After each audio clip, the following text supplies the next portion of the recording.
नमस्कार, स्वागत है आपका। और आज हम बात करेंगे 67वीं बीपीएससी पुनर्परीक्षा के लिए जो 2-3 दिन बच गए हैं, उस 2-3 दिन में हमें क्या पढ़ना चाहिए, क्या नहीं पढ़ना चाहिए और किन किन चीज़ों पर हमें फोकस करना चाहिए। आमतौर पर आप बहुत सारे विद्वान जनों को कहते हुए आप सुन जाएंगे कि एग्ज़ाम नज़दीक हो गया है। इवन कि 1-2 महीना पहले से ही वे लोग कहना शुरू कर देंगे कि नया कुछ मत पढ़िए, नया कुछ मत पढ़िए। मैं इस बात से बिल्कुल भी सहमत नहीं हूँ। ये लोग खुद कभी परीक्षा पास किए नहीं और दूसरों को एडवाइस देते हैं, ऐसा बिल्कुल भी नहीं है। हाँ ठीक है, बिल्कुल नए चीज़ों को जो थ्योरी है तो थ्योरी नहीं पढ़ना चाहिए, परंतु आपको यह समझना चाहिए कि यदि आप बीपीएससी का एग्ज़ाम देने जा रहे हैं और आपकी तैयारी ठीक ठाक है और आपने तैयारी किया है स्ट्रेटजी बनाकर, तो आपके लिए नया क्या है? नया तो कुछ भी नहीं है, क्योंकि जो बीपीएससी में प्रश्न पूछा जाता है उन प्रश्नों को हम, उन सभी चैप्टर्स को, उन सारे विषय को हम 6 क्लास से पढ़ना प्रारंभ कर देते हैं। यही कारण है कि यूपीएससी बीपीएससी की परीक्षाओं की तैयारी के लिए लोग 6 क्लास से एनसीईआरटी किताब को फॉलो करना शुरू करते हैं, 11-12 तक फॉलो करते हैं। हालांकि क्वेश्चन के लेवल ग्रेजुएशन लेवल तक के होते हैं, परंतु काफ़ी बेसिक से भी प्रश्न पूछा जा सकता है। अब जिनका तैयारी बिल्कुल अभी शुरुआत है, बिल्कुल बेसिक लेवल पर है और जो 50-60 क्वेश्चन से ऊपर टेस्ट सीरीज वगैरह में नहीं कर पा रहे हैं, तो उनके लिए अब बात अलग है। उन्हें अभी बहुत कुछ पढ़ना है, बहुत सारी नए चीज़ों को भी पढ़ना है। लेकिन एक स्टैंडर्ड लेवल का विद्यार्थी जो कि टेस्ट सीरीज वगैरह दे रहे हो, 90, 95, 100 नंबर ला रहे हो, तो उनके लिए मेरे ख्याल से कोई नया नहीं है, इसलिए अवश्य पढ़ना चाहिए। हाँ ठीक है, नए चैप्टर्स को मत पढ़िए, लेकिन नए तथ्यों को जरूर पढ़ना चाहिए। अब मैं बात करूंगा कि जो बीपीएससी पीटी में 150 प्रश्न होते हैं, उन 150 प्रश्न में जो अलग अलग सेगमेंट से प्रश्न पूछे जाते हैं, उसकी अलग अलग के बाद अलग अलग सेगमेंट से मैं चर्चा करूंगा। तो जैसा कि आप जानते हैं कि बीपीएससी में 150 प्रश्न जो पूछा जाता है, उनमें से 140 प्रश्न जो होते हैं वो जीके जीएस के होते हैं और 10 प्रश्न मैथ के होते हैं। 140 प्रश्नों में से अगर देखा जाए तो सर्वाधिक प्रश्न वो इतिहास से पूछा जाता है। इतिहास से 25 से 30 प्रश्न ऐसे ही पूछा जाता है। अगर बिहार के इतिहास को मिला दिया जाए तो 35 से 40 प्रश्न सिर्फ इतिहास से हो जाते हैं। उसके बाद भूगोल है, अर्थव्यवस्था, सामान्य विज्ञान है, राज्य व्यवस्था है, समसामयिकी घटना चक्र है। कुछ प्रश्न विविध तथ्यों से भी पूछे जाते हैं जो इन सब विषयों में सम्मिलित नहीं है। और बिहार विशेष का अपना एक होता है, जो बिहार से संबंधित जो फैक्ट्स हैं, जो चीज़ें हैं, बिहार की इतिहास, बिहार की राज्य व्यवस्था, बिहार की अर्थव्यवस्था, बिहार की भौगोलिक परिदृश्य, बिहार के करंट अफेयर्स, इन सब बारे में जो प्रश्न पूछे जाते हैं, तो वहाँ से भी 10-15 प्रश्न का बेस रहता है। तो इसके बारे में हम अलग अलग से बात करेंगे। हाँ, अर्थमेटिक के बारे में जरूर कहेंगे कि क्योंकि उसको तो सीखना है। हालांकि अरिथमेटिक सीखने में ज़्यादा समय नहीं लगता है, 3 से 4 महीना काफ़ी है। लेकिन अभी आप 2-3 दिन में अरिथमेटिक में बहुत ज़्यादा कुछ नहीं कर सकते हैं, तो उसको छोड़ा जा सकता है। तो सबसे पहले पढ़ना क्या है, इतिहास में हम बात करते हैं। इतिहास में सबसे ज़्यादा क्वेश्चन पूछा जाता है और अमूमन विद्यार्थियों का इतिहास में तैयारी भी ठीक ठाक रहता है। तो इतिहास की अगर बात करें तो इतिहास के 3 सेगमेंट हैं: प्राचीन भारत का इतिहास, मध्यकालीन भारत का इतिहास और आधुनिक भारत का इतिहास। इसके अतिरिक्त वर्ल्ड हिस्ट्री से भी 1-2 सवाल हो सकते हैं, कोई जरूरी नहीं है लेकिन हो सकता है। प्राचीन भारत की बात करें तो सबसे ज्यादा प्रश्न आधुनिक इतिहास से रहता है, उसके बाद प्राचीन भारत। जनरली मध्यकालीन भारत से कम सवाल रहते हैं। तो अगर प्राचीन भारत के इतिहास की बात करें तो इधर 1-2 दिन में क्या पढ़ना है, इसके बारे में अब है कि सिंधु घाटी सभ्यता को ले लें। तो सिंधु घाटी सभ्यता के किस साइट से, मोहनजोदड़ो, लोथल, हड़प्पा, इन सब जगहों से या जो भी उनके साइट्स हैं, क्या क्या कुछ मिला, इससे संबंधित सवाल रहता है। तो इन सब चीज़ों को आप रिमाइंड कर सकते हैं। वैदिक सभ्यता में आप देखें तो ऋग्वेद, आयुर्वेद, सामवेद, अथर्ववेद और इससे संबंधित उपवेद, इनके ऋचाओं को गाने वाले क्या कहा जाता है, और वैदिक सभ्यता में और भी जो तथ्य हैं उन सब चीज़ों को देख सकते हैं। उसी प्रकार अगर आप राजवंशों के इतिहास में चले, हरियंक वंश से लेकर मौर्य, गुप्त, वर्धन और जो छोटे छोटे राजवंश हैं, तो इसके जो संस्थापक हैं उसके बारे में पढ़ सकते हैं। इसके जो राजा हुए, जो डायनेस्टी है, उसके सबसे प्रतापी राजा, उसके दरबार में रहने वाले राजकवि और उनके द्वारा लिखी गई पुस्तक या कुछ विशेष घटनाक्रम, कोई युद्ध में विजय, कोई अभिलेख या कोई ऐसा उल्लेखनीय प्रसंग जो उस राजवंश का सबसे मशहूर चीज है, तो उसको आप देख सकते हैं। मध्यकालीन भारत की अगर बात करें तो जो संक्रमण काल की चीजें हैं, जैसे मोहम्मद बिन कासिम, मोहम्मद गजनवी के आक्रमण से संबंधित फैक्ट को देख सकते हैं। इसके अतिरिक्त जो सल्तनत कालीन है तो अलग अलग विभाग थे, जैसे दीवाने बंदरगाह, दीवाने बंदगाह, कुछ पुस्तकें हैं, तारीख फिरोज शाही, तो इसको आप देख सकते हैं कि इसके लेखक कौन थे और क्या है। मुगल काल में जो स्थापत्य कला है, जो उस समय प्रगति हुआ, जो युद्ध हुए, उन सब के बारे में आप देख सकते हैं। और आधुनिक भारत के इतिहास को अगर देखें तो इसमें बेसिकली इसको आप 3 भाग में बांट सकते हैं। एक तो हो जाएगा जो भारत में अंग्रेजी राज्य की स्थापना के संबंध में जो चीजें हैं, कैसे अंग्रेजों ने पैर यहां जमाया, उसके बारे में। दूसरा है कि गवर्नर जनरल का शासनकाल और उससे संबंधित अधिनियम, तो उसको आप देख सकते हैं। और तीसरा स्वतंत्रता आंदोलन, भारत का स्वतंत्रता आंदोलन और संविधान का निर्माण। तो इसमें जो फैक्ट है, अगर कुछ वन लाइनर जीके वाला पुस्तक देखें, चाहे वो लुसेंट हो या क्राउन का सामान्य विज्ञान हो या फिर केबीसी नैनो का हो, इन सब पुस्तकों को देखेंगे तो कुछ चीजों को बॉक्स में दिया हुआ रहता है या हाईलाइट करके दिया हुआ रहता है। उन सब चीजों को आप देख सकते हैं। रिवीजन में बहुत ज्यादा समय नहीं लगता है। मेरे ख्याल से अगर 2-3 दिन का समय निकाला जाए तो ये जो वन लाइनर बुक्स हैं जीके का, इसको एक बार जरूर दोहराया जा सकता है। तो इतिहास में इन सब चीजों को आप कर सकते हैं। वर्ल्ड हिस्ट्री में कुछ फैक्ट्स हैं, जैसे कि प्रथम विश्व युद्ध, द्वितीय विश्व युद्ध, इटली का एकीकरण, जर्मनी का एकीकरण, पुनर्जागरण वगैरह को आप हल्का फल्का देख सकते हैं। अगर नहीं तो छोड़ सकते हैं, कोई दिक्कत नहीं है। राज व्यवस्था की बात करें तो राज व्यवस्था में सबसे पहले तो है कि संविधान का निर्माण में जिन जिन चीजों का योगदान था, खास करके जो अधिनियम वगैरह है, चाहे वो रेगुलेटिंग एक्ट हो या फिर पिट्स इंडिया एक्ट हो या फिर 1860 का अधिनियम हो, 1909 का अधिनियम हो, 1919 का अधिनियम हो, 1935 का अधिनियम हो, इसको जरूर आप गौर से देखिए। और चूंकि इतिहास से इसका रिलेवेंसी है, तो इतिहास में आप जब गवर्नर जनरल के शासनकाल को पढ़ रहे होंगे तो उसमें जो महत्वपूर्ण बिंदु है, तो इसको आप मिलाकर भी उसको देख सकते हैं।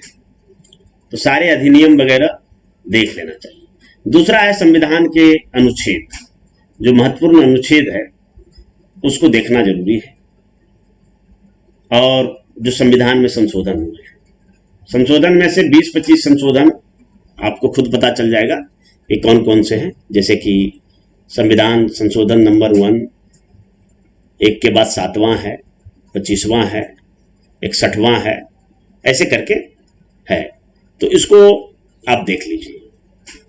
लास्ट टाइम में एक बार पूरी तरह से राज्य व्यवस्था को ओवरहॉलिंग किया जा सकता है, इसमें कोई समस्या नहीं है। उसके बाद कुछ छोटे छोटे निकाय हैं, जैसे कि भारत का महान्यायवादी, लोक सेवा आयोग, चुनाव आयोग, ये जो संवैधानिक संस्थाएं हैं इसको आप देख सकते हैं। सुप्रीम कोर्ट, हाई कोर्ट, राष्ट्रपति का चुनाव देख सकते हैं। हाल ही फिलहाल में राष्ट्रपति का चुनाव हुआ है। इन सब चीज़ों को आप देख सकते हैं। फिर आ जाइए ज्योग्राफी पर। तो ज्योग्राफी की, जैसा कि आप जानते हैं कि 2 भाग में है। एक वर्ल्ड हिस्ट्री और दूसरा वर्ल्ड ज्योग्राफी और दूसरा इंडियन ज्योग्राफी। तो वर्ल्ड ज्योग्राफी से बहुत कम ही क्वेश्चन रहता है, ज़्यादातर तो इंडियन ज्योग्राफी से ही रहता है। इंडियन ज्योग्राफी में आपको विशेषकर भारत का प्राकृतिक विभाजन, भारत की नदियाँ, भारत की नदी घाटी परियोजनाएं, भारत में जो बायोडायवर्सिटी है और उसके संरक्षण के लिए जो नेशनल पार्क और वन्य जीव अभ्यारण्य बनाए गए हैं उसको देखना जरूरी है। इसके अतिरिक्त भारत में वन संसाधन, भारत में खनिज और मिट्टी यानी मृदा संसाधन, इन सब चीज़ों को देखा जा सकता है। साथ ही साथ बिहार का भी प्राकृतिक विभाजन, बिहार में वन संसाधन, इस सब के नवीनतम और ताज़ा रिपोर्ट को देखा जा सकता है। अब वर्ल्ड ज्योग्राफी की बात करें तो उसमें जो महादेश हैं, चाहे वो एशिया महादेश हो, यूरोप के महादेश हो, अफ्रीका, दक्षिणी अमेरिका, उत्तरी अमेरिका, ऑस्ट्रेलिया, अंटार्कटिका, तो इसको देखिए लुसेंट जैसे बुक में या फिर क्राउन जैसे बुक में वैसे तथ्य जो एग्जाम में ज़्यादा पूछे जाते हैं उसका एक संग्रह दिया हुआ है, उस संग्रह को हम लोग देख सकते हैं। जैसे ऑस्ट्रेलिया महादेश को आप देखेंगे तो वहाँ पर लिखा हुआ है कालगुरली और कूलगार्डी, ये दोनों सोने की खदान है जो कि ऑस्ट्रेलिया में पाया जाता है। ग्रेट बैरियर रीफ जो कि हिंद महासागर और प्रशांत महासागर को टच करता हुआ है, तो ये सब प्रश्न है। और मर्रे, डार्लिंग नदियाँ, ये सब ऑस्ट्रेलिया में है। अमेजन, मिसिसिपी, नील नदी, इन सब चीज़ों को देख सकते हैं। इसके अतिरिक्त आपको लिस्ट भी देख लेना है कि अगर 10 बड़े रेगिस्तान हैं तो वो कौन है, 10 बड़े पठार हैं तो कौन है, 10 बड़े पर्वत हैं तो कौन है, 10 बड़ी नदियां हैं तो कौन है। इसके अतिरिक्त जो उत्पादक देश हैं, सोना, चांदी, तांबा, लोहा, चावल, गेहूं, चाय का जो बड़े बड़े उत्पादक देश हैं, इसका भी लिस्ट को ध्यान में रखना है। तो भूगोल की हो गई। अर्थव्यवस्था में ज़्यादातर प्रश्न वो करंट अफेयर से रिलेटेड होते हैं, परंतु फिर भी कुछ आर्थिक शब्दावलियों को देखना जरूरी है। और खास करके जो भारतीय अर्थव्यवस्था है, तो भारतीय अर्थव्यवस्था की विशेषताओं को एक बार जरूर देख लें। और इनमें जो सेक्टर्स होते हैं, पहले 3 क्षेत्र होते थे, प्राथमिक क्षेत्र, द्वितीयक क्षेत्र, तृतीयक क्षेत्र। आज के दौरान हम देखते हैं 5 क्षेत्र हो गए हैं, चतुर्थक क्षेत्र और पंचक क्षेत्र भी जुड़ गया। तो इनसे सारी जो गतिविधियां हैं उसको देख लें। भारतीय कृषि को देख लें, भारतीय कृषि देखना जरूरी है। मुद्रा एवं बैंकिंग को देख लें, उद्योग जगत को देख लें। तो ये सब चीज़ें काफ़ी एग्जाम में पूछे जाने लायक होते हैं, पूछा जाता है। और जो भी आर्थिक संधियां हुई है, आर्थिक समझौते हुए हैं हाल फिलहाल में, जो लेटेस्ट है, उसको भी देखना काफ़ी जरूरी होता है। अब आइए बात करते हैं सामान्य विज्ञान की। तो सामान्य विज्ञान के 2 पार्ट हैं। एक तो फिजिकल साइंस है जिसमें फिजिक्स और केमिस्ट्री आता है, दूसरा बायोलॉजिकल साइंस जिसमें बायोलॉजी यानी बोटनी, जूलॉजी कर सकते हैं, वो आता है। इसके अतिरिक्त कुछ टेक्नोलॉजी से भी सवाल रहते हैं, विज्ञान एवं प्रौद्योगिकी से भी कुछ क्वेश्चन पूछे जाते हैं। तो अगर 20 प्रश्न साइंस में पूछे जा रहे हैं तो 10 प्रश्न फिजिक्स और केमिस्ट्री से रहेंगे और 10 प्रश्न बायोलॉजी से रहेंगे। ज़्यादा प्रश्न बायोलॉजी से रहता है। तो फिजिक्स केमिस्ट्री में कुछ चीज़ों को आप देख सकते हैं। विशेषकर केमिस्ट्री में आप जो ऑर्गेनिक और इनऑर्गेनिक केमिस्ट्री है उसमें जो अलग अलग, जैसे कॉपर है, हाइड्रोजन है, तांबा है, लोहा है, इसके चैप्टर को पढ़ सकते हैं। लुसेंट का सामान्य विज्ञान पुस्तक में आप जाएंगे तो अकार्बनिक रसायन के अंतर्गत इन सब चीज़ों को देखा जा सकता है। इसके अतिरिक्त जो भौतिक रसायन है उसमें कुछ सिद्धांत जैसे कि परमाणु संरचना, इलेक्ट्रॉनिक विन्यास या रासायनिक बंधन, ये सबको देखा जा सकता है। उसके बाद कार्बनिक रसायन में हम कार्बनिक यौगिकों को कुछ देखकर और उससे संदर्भ में हम लोग कुछ देख सकते हैं। और फिजिक्स में जहाँ तक बात है, फिजिक्स में बहुत ज़्यादा कुछ कर नहीं सकते हैं। ज़्यादा से ज़्यादा आप जनरल फिजिक्स को देख लीजिए और बाकी जो प्रश्न रहेगा तो हम इतना समय, कम समय में नहीं कुछ कर सकते हैं।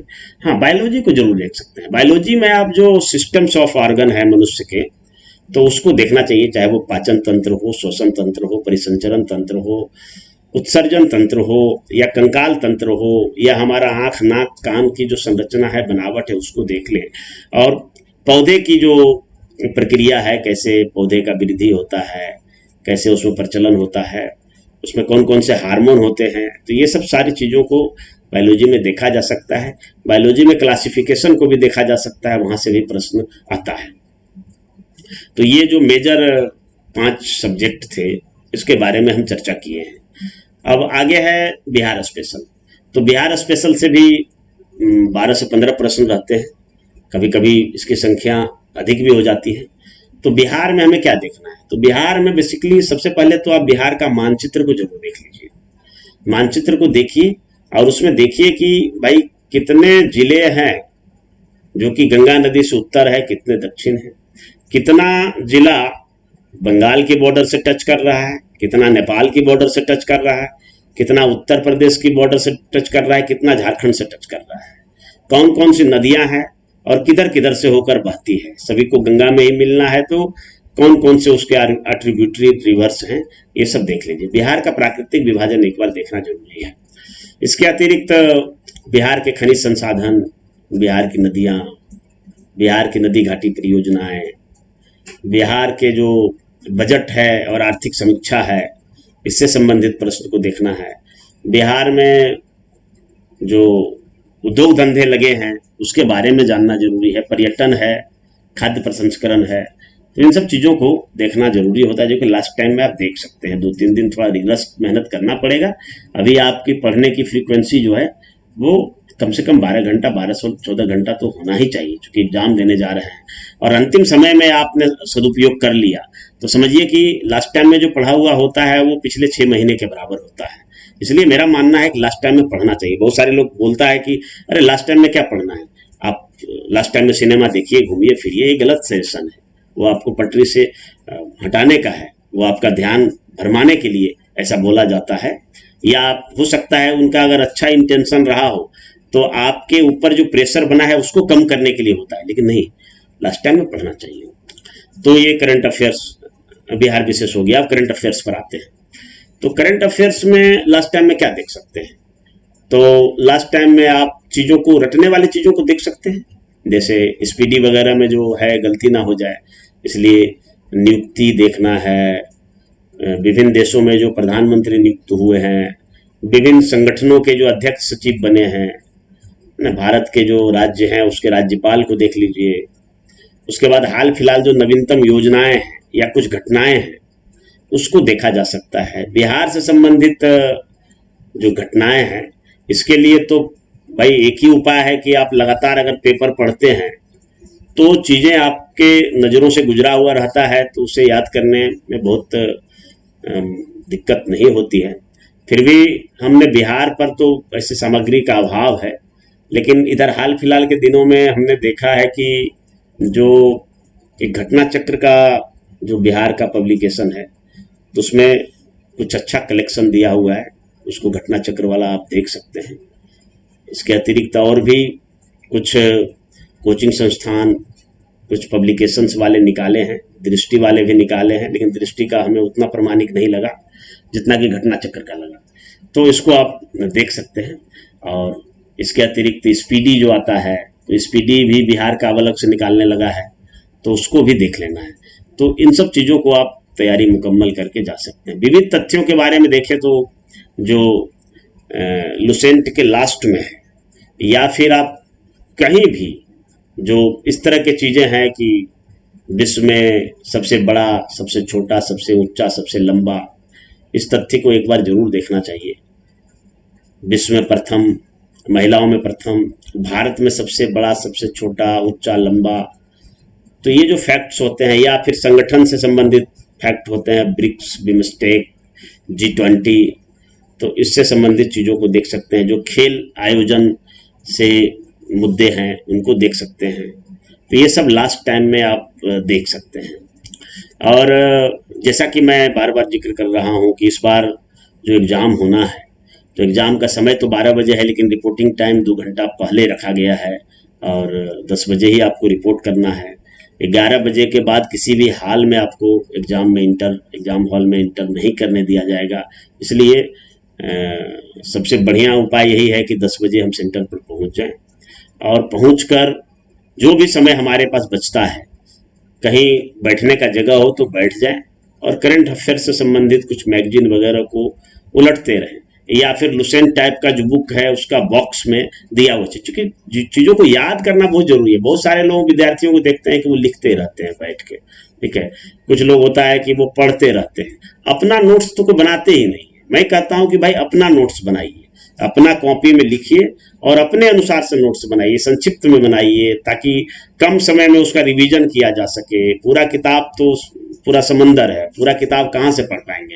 अगर अपना रहेगा तो उसको आप देख कर जाएंगे लास्ट टाइम में, क्योंकि आपने खुद लिखा है, जैसे ही देखेंगे एक नज़र में आपको याद आता चला जाएगा, अच्छा ये सब मैंने किया था, ये हो गया।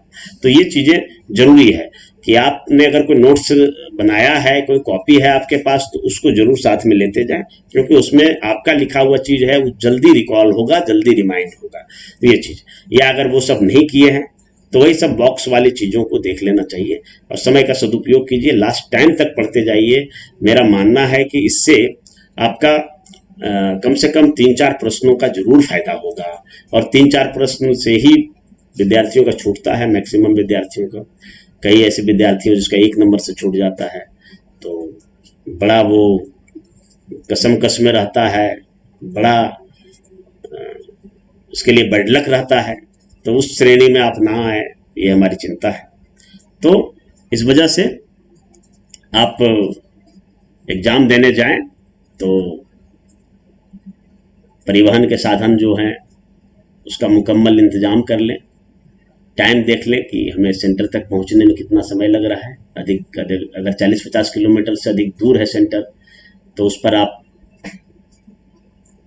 एक दिन पहले चले जाएं, होटल या लॉज लेके रह लें, ये बढ़िया होता है, आपका दिमाग स्थिर हो जाएगा तो अच्छा रहता है। ऐसे भी कहीं एग्ज़ाम है तो एक रात वहाँ स्टे करना चाहिए, ठीक है। तो ये सब कुछ बातें थी, और कैसे पढ़ा जाए इस संबंध में आगे भी हम बताएंगे, आगे भी हमारा इस पर वीडियो आएगा। परंतु इस शेष बचे 2-3 दिन का कैसे उपयोग किया जाए, इस संबंध में मेरे समझ से जिन फार्मूला को उपयोग करके मैं यहाँ तक पहुँचा हूँ, मैंने पास किया है, और शुरुआती 2-4 परीक्षाओं को छोड़ दिया जाए तो किसी भी एक दिवसीय परीक्षाओं में मैं फेल नहीं हुआ हूँ, हर परीक्षा में हमारा रिजल्ट हुआ है। तो यही सब कुछ हमारी स्ट्रेटजी थी कि हम एक एक समय, एक एक मिनट का हम सदुपयोग लास्ट टाइम में करते थे। तो लास्ट टाइम में आप भी समय का सदुपयोग कीजिए, और अगर हमारा वीडियो अच्छा लगा तो इसे लाइक कीजिए, सब्सक्राइब कीजिए, कमेंट कीजिए और दोस्तों के बीच शेयर कीजिए। आज बस इतना ही। धन्यवाद। जय हिंद।